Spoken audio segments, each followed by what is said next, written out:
6 people are facing charges after 2 large fights in Oshkosh on Saturday. Oshkosh police responded to Pollock Pool after about 4 o'clock in the afternoon for reports of adults and teens involved in that fight, and that led to another disturbance later that day. Drew Best joins us live in Oshkosh with details on those incidents. Drew. Yeah, Cammie, the initial altercation took place on the first day that Pollock Pool was open for the summer.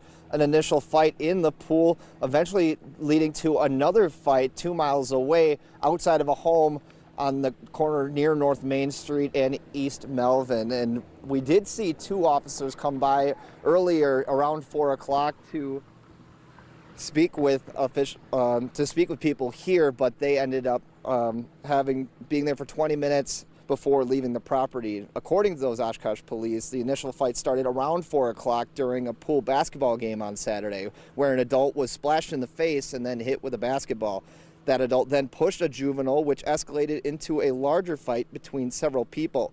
Then just before 6 o'clock, the fight continued on East Melvin, where one of the participants, a 20-year-old woman, eventually fired a gunshot into the air before handing the weapon to another person.